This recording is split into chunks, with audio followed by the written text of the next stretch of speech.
السلام علیکم ناظرین، آج ہم آپ کو کراچی کے ایک تاریخی مقام کے بارے میں بتائیں گے۔ پہلے آپ اپنے تخیل کے دروا کریں، آنکھیں بند کر کے ذہن کو آزاد چھوڑ دیں۔ سوچیں، تصور کریں کہ آپ ایک کھلی جگہ پر کھڑے ہیں۔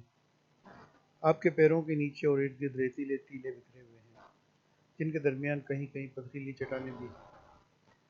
سمندر کی لہریں گنگنا رہی ہیں، تند ہوائیں فراٹے بھر رہی ہیں۔ لہریں بار بار آپ کی قدم بوسی کر لیتی ہیں، تیز سرد ہوائیں آپ کو دھکیلنا چاہ رہی ہیں۔ سوچیں، محسوس کریں۔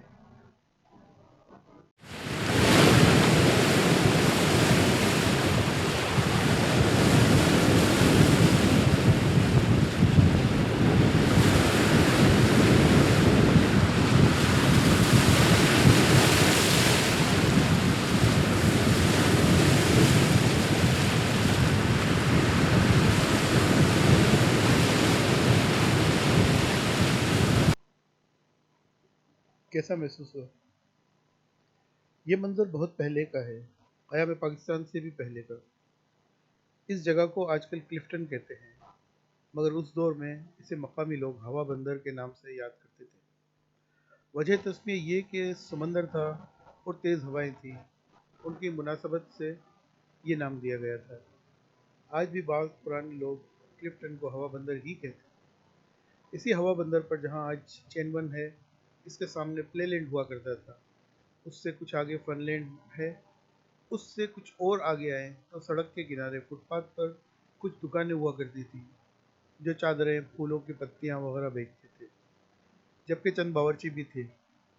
ان دکانوں کے درمیان چوڑی دو رویہ سیڑھیاں تھیں جو سیدھی اوپر کی طرف جاتی تھیں۔ اوپر ٹیلے کی چوٹی پر ایک رنگین عمارت نظر آتی تھی۔ سیڑھیوں کا آخری حصہ جو عمارت سے متصل تھا وہ ڈھکا ہوا تھا۔ کافی سال پہلے ہمارا وہاں جانا ہوا تھا۔ سیڑھیوں نے تھکا دیا تھا۔ اختتام پر ایک بڑا ہال بنا ہوا تھا جس میں قبر تھی، مگر یہ اس وقت کی بات ہے جبکہ آج تو یہ مزار ایک بہت بڑے کمپلیکس میں تبدیل ہو چکا ہے۔ حال ہی میں ہم نے وہاں جا کر دیکھا تھا، اس کا احوال ہم نے ایک الگ ویڈیو میں بیان کیا ہے جو ویلاگ ہے، اور انشاءاللہ آئندہ چند دنوں میں اپلوڈ کر دی جائے گی۔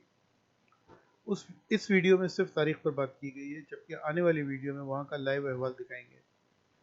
اس مزار کی تعمیر اور خود عبداللہ شاہ غازی کے زمانے کے سلسلے میں کافی تضادات پائے جاتے ہیں۔ معلوم تاریخ سے پتہ چلتا ہے کہ انگریزوں کی آمد سے پہلے اس ٹیلے پر کسی قسم کی کوئی تعمیرات نہیں تھی، صرف ایک کچی قبر تھی۔ البتہ اس کے ساتھ والی ٹیکری پر ایک مندر ہوا کرتا تھا جو غالباً اب نہیں ہے۔ اس وقت یہاں کی قریب ترین آبادی ماہی گیروں کی ایک بستی تھی جسے آج ہم ایک ترقی یافتہ شکل میں دیکھتے ہیں اور گزری کے نام سے یاد کرتے ہیں۔ بعد ازاں یہ مشہور کر دیا گیا کہ یہ آستانہ ہے۔ آستانے میں علامتی قبر ہوتی ہے مگر اس میں میت نہیں ہوتی۔ دراصل آستانہ بیٹھنے کی جگہ کو کہا جاتا ہے جہاں کوئی مستقل بیٹھتا ہو، اسے اس سے منسوب کر کے اس شخص کا آستانہ کہا جاتا ہے۔ بعد از مرگ اس شخص کی تدفین کہیں اور کی جاتی ہے، مگر اہل تصوف ایسی جگہ پر ایک علامتی قبر بنا دیتے ہیں جو اندر سے خالی ہوتی ہے مگر اسے کسی نام سے منسوب کر دیا جاتا ہے۔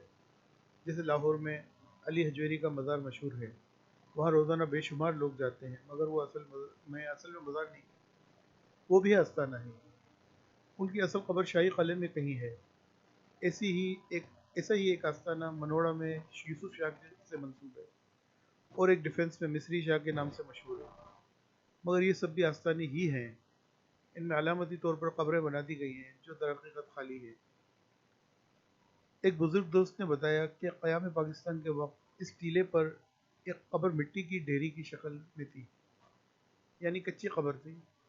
بعد میں ایک شخص نادر شاہ نامی نے یہاں مزار بنوایا اور عرس وغیرہ کا سلسلہ شروع کیا۔ اس وقت تک اس مزار کو عبداللہ شاہ غازی سے منسوب نہیں کیا گیا تھا، مگر اب آمدنی میں اضافے کے لیے ایک کتاب چھپائی گئی جس میں دعویٰ کیا گیا کہ یہ آستانہ عبداللہ الاشتر نامی سید کا ہے جو اولاد علی رضی اللہ عنہ میں سے ان کی چھٹی پشت سے تھے اور محمد عرف نفس زکیہ کے بیٹے تھے۔ صدر ایوب خان کے دور میں اس مزار کو اوقاف نے اپنی تحویل میں لے لیا۔